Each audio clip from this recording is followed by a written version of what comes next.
Wilson. Tackle that gan Hayes. Yn un ni Venables yn dal y bel I fyny Kieran Smith yn ôl at Venables o'r betiad arbennig gan y golwr Matthew Hall o'r ergyd gan Chris Venables. Stephen Hewitt sydd yn sefyll dros y bel I anelu at 5 neu 6 yn y cwrt ac un ohonyn nhw oedd Yves Zama bwled o beniad Bangor ar y blaen, Bangor 1, y Bala dim. Llai na 10 munud I fynd tan yr egwyl, Rŵl. Codi'r bel edrych am y dynion mawr ar yr ochr bella!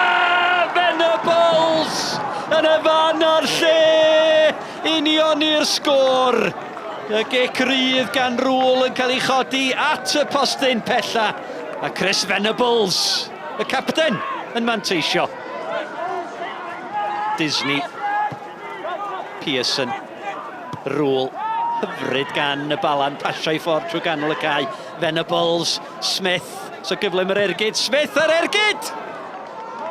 Arbediad pwysig gan Matthew Hall.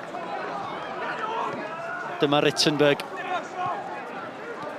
Gossett, Rittenberg. Gadael I Taylor Fletcher, dych am Gossett. Gossett! Mae bel y disgyn I wall! Ar I droed dde. Tasai ar I droed chwyth. Mi fydda honna yng nghefn y rwyd. Pearson ar arwydd.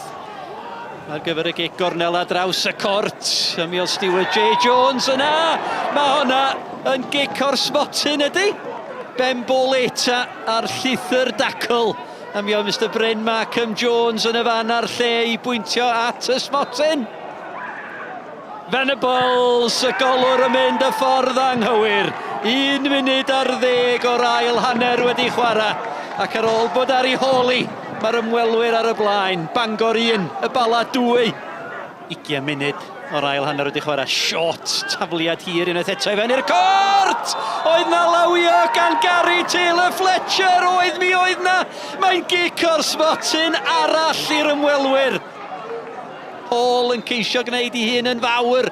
Venables yn camu fyny a'r golwr ar arbediad. O, dyna chi arbediad gan Matthew Hall. Gwych gan y golwr. Nôl I mewn y dawi.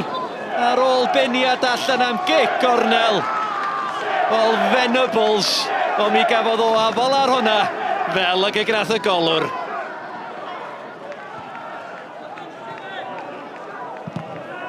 Hewitt.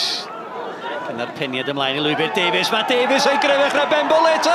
Les Davies yn cael ei lorio naddo'n wir. Hall yn ei dwy'n ni. Oh, wel, wir. Les Davies. Cyfle hawdd I selio'r triphwynt. Colin, massive victory. Yeah, absolutely outstanding.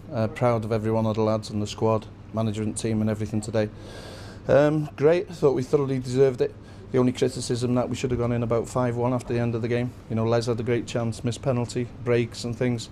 They've not troubled us one bit in the second half. Didn't trouble us really in the first half. It was hard to deal with the ball, silly free kick and a free header that we've given away. But you know, collectively and how the results gone tonight and the way we've performed is magnificent. And it's taken you up to second?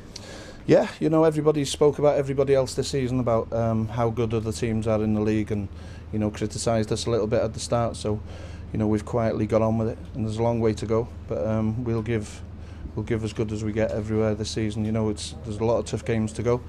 Really tough place to come and get a result here, and it's a great performance by the lads. That was thoroughly deserved.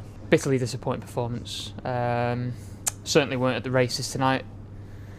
In a game where, you know, we certainly needed to raise our performance, we fell well below our normal standards, well below par in many aspects of the performance.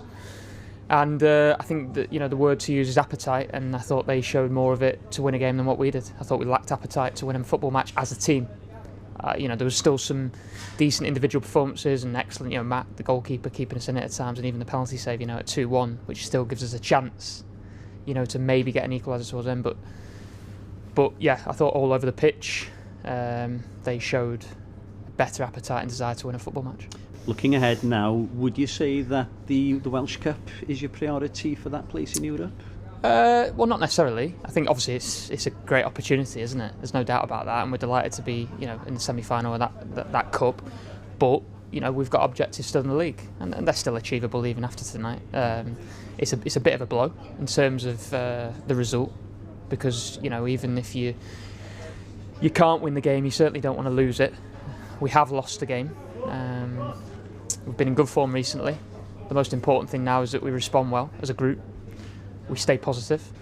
We look to bounce back in 2 weeks' time against Cardiff Met, and there's no reason why we can't do that if everyone's in the right frame of mind.